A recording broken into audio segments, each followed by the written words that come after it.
Fourth semester के सभी students का आरंभिक स्तर पर भाषा कोर पेपर में स्वागत है। आज मैं आपको बता रही हूँ अनुस्वार का उच्चारण। वर्गीय व्यंजनों के बारे में नियम स्पष्ट है। अनुस्वार के बाद आने वाला वर्ण जिस वर्ग का हो, अनुस्वार का उच्चारण उस वर्ग का अनुनासिक होता है।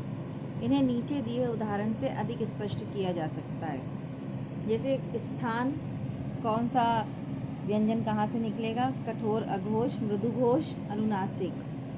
कठोर में क ख और मृदु में ग घ, अनुनासिक। यहाँ तालु से निकलता है च छ ज झ, यहाँ ट ठ ड ढ अण, त थ द ध न, दंत से निकलते हैं। ओष्ठ प फ ब भ म। विशिष्ट व्यंजन जो है श श स ह य र ल व, ये है। अब हर वर्ग के अंतिम वर्ण का उच्चारण नासिक नाक से होने के कारण ये वर्ण अनुनासिक कहलाते हैं। दूसरा है अनुस्वार के बाद यदि क वर्ग का व्यंजन आता है तो अनुस्वार का उच्चारण इंगा होता है। से अनुस्वार प्लस क ख ग घ बराबर अंग। गंगा बराबर ग प्लस अंग प्लस गा, गंगा, इस तरह से होगा।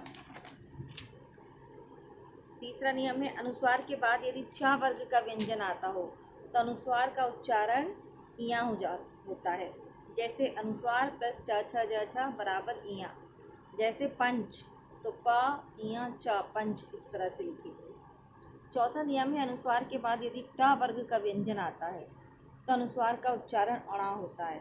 जैसे अनुस्वार प्लस टा ठ डा ढ ण, ये जो कठोर वर्ड है। जैसे पंडित, प प्लस अणा प्लस डित, तो आधा अणा आएगा। ये समझाने के लिए अणा बता रहे हैं, इसलिए पंडित, इन सब में आधा आएगा। फिर अनुस्वार के बाद यदि त वर्ग का व्यंजन आता है तो अनुस्वार को उच्चारण ना होता है। जैसे अनुस्वार प्लस ता थ थ थ बराबर ना। जैसे बंधु बराबर बंधु। अनुस्वार के बाद यदि प वर्ग का व्यंजन आता हो तो अनुस्वार का उच्चारण माँ होता है। जैसे अनुस्वार प्लस प फ ब भ बराबर माँ। जैसे कुंभ बराबर कुंभ, कु प्लस माँ प्लस भा, कुंभ। आधे आधे वर्ड, इसमें आधे आधे व्यंजन आते हैं, लेकिन समझाने की वजह से आपको पूरा लिख के बताया है। सातवां, अनुस्वार के बाद यदि अवर्गीय या विशिष्ट व्यंजन आता है तो उनके उच्चारण किस प्रकार होंगे, ये नीचे दिए गए उदाहरण से स्पष्ट होगा। जैसे संयम, तो सा प्लस या अनुनासिक होगा प्लस यम, संयम, इस तरह से लिखेंगे। ये नियम अनुसार लिखे जाते हैं। इसके लिए ये संधि के भी नियम होते हैं। संधि के और ये व्यंजन के नियम एक ही तरह से होते हैं। एक बार आप लोग संधि पढ़ लेंगे इसको मिला के वर्णमाला को, तो और अच्छे से समझ में आ जाएगा। संरक्षण, सा प्लस वा अनुनासिक, रक्षण, सब रक्षण, तो संरक्षण को सब रक्षण लिखा जाएगा। अंश, आ वा अनुनासिक प्लस शा, अंश। आठवां नियम है अनुस्वार के बाद संयुक्त वर्ण आता हो तो संयुक्त वर्ण जिन वर्णों से बना है उस वर्ण के वर्ग का नियम अनुसार उसका उच्चारण होगा। जैसे संज्ञा, तो सा प्लस या प्लस क्या, संज्ञा। ज्ञा वर्ण जा और ना वर्णों से मिलकर बना है। इनमें से प्रथम उच्चारण जा के होने से अनुस्वार का उच्चारण उस वर्ग के अनुनासिक का होता है। तो इस तरह से होगा। अनुस्वार के बाद यदि स्वर आता हो तो उसका उच्चारण माँ होता है और अनुस्वार की जगह माँ ही लिखा जाता है। तो संधि जब आप पढ़ेंगे तो ये और ज़्यादा क्लियर हो जाएगा। एक बार संधि भी अच्छे से पढ़ लीजिएगा।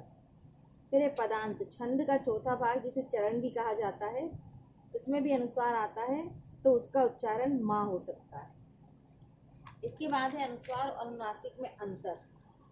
तो अनुस्वार जो होते हैं, अनुस्वार स्वर के ऊपर लगाया जाता है, व्यंजन के ऊपर नहीं लगाया जाता। जबकि अनुनासिक किसी अक्षर के ऊपर जो अर्धचंद्र लगा दिया जाता है उसे अनुनासिक कहते हैं। दूसरा अंतर है अनुस्वार का प्रयोग तब करना चाहिए जब उच्चारण में ना वर्ण स्पष्ट सुनाई दे तथा उच्चारण करते समय ध्वनि केवल नाक से निकलती है। जैसे हंस, दंत, ना शब्द सुनाई दे, जब ना वर्ण सुनाई देगा तब वो अनुस्वार होगा। इसका प्रयोग तब करना चाहिए जब ध्वनि का उच्चारण नाक तथा मुख दोनों से हो। जैसे आँख, चांदनी, संभालना, इस तरह के वर्ड।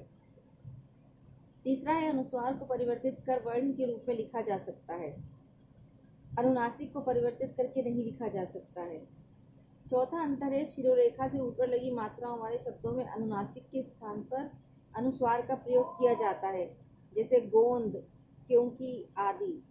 अनुस्वार का प्रयोग केवल उन शब्दों में किया जाता है जहाँ मात्राएं शिरोरेखा से ऊपर ना लगी हो, जैसे चांद, हंसना आदि। अनुस्वार में पूर्ण बिंदु का प्रयोग किया जाता है, जबकि अनुनासिक में चंद्र बिंदु का प्रयोग किया जाता है। इस वीडियो में इतना ही। अब अगले वीडियो में अगले टॉपिक के साथ मिलेंगे।